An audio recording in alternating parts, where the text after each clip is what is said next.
kika okutuukagana n'omulembe. Tuzimba biodigester septic tank tezijjula ate ng'okuzimbibwa etwala ekifo kitono ddala ab'amaka, amasomero, amasinzizo, hotels n'ebifo ebirala. Mwetaaga kabuyonjo ekika kino mutambule n'omulembe. Tukola general construction, okuba plan eza buli kika, okukola finishing, electrical installation, plumbing, okusiba tiles ne painting. Kw'ossa n'okusima enzizi eza buli kika. Tusangibwa Nateete ku Prime Village Mall level 2 room D7. Esimu noti 757 noti 54 nya noti oba noti 772 noti 9 Kato Akura Construction Services Limited. Zimba Uganda.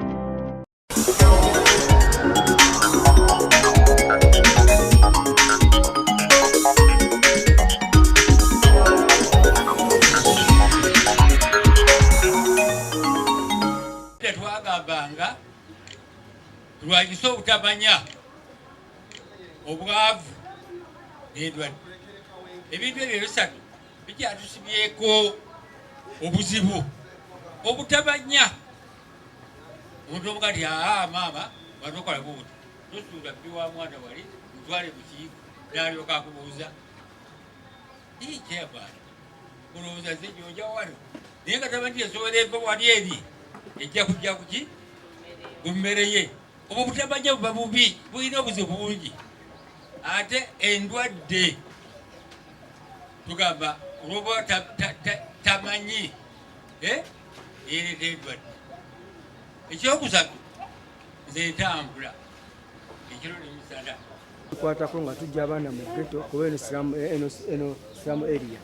Tubadde nga tulina otubakuŋŋaanyizaayo mu London nga tubasomesa ku challenges ze bayitamu ne gye basula.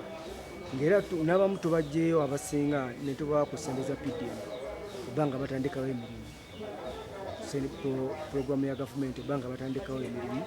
N'abatannaba kulabika nga bamanaginga emirimu tubakozeemu groups oba nga balina emirimu egibakwatisa awamu.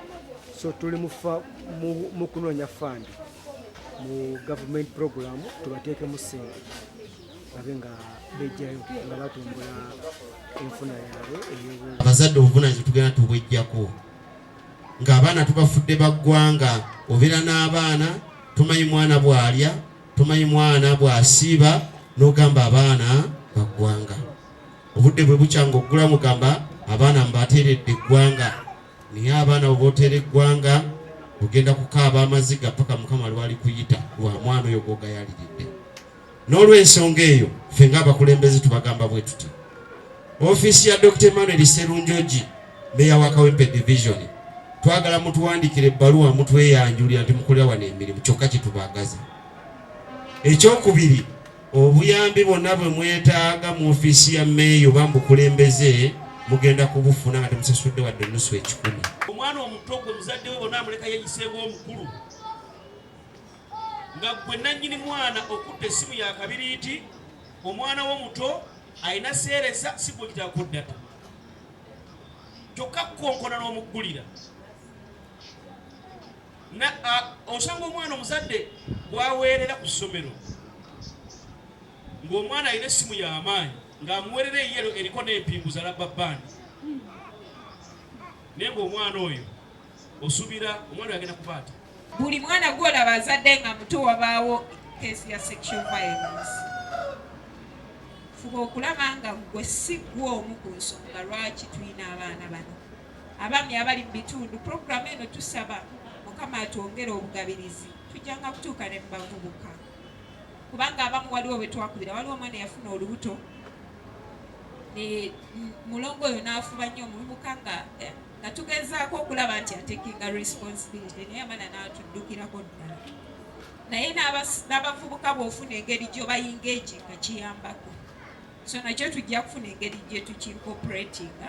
Tunyisa abaana baabwe embuto bwe tuba tukyalina bakojja abaweerera abaana be baalekera abaana nga abazadde bagenze naye n'asalawo n'agamba okusasula fiizi za ttaamu eddako olina kusooka kwebaka nange.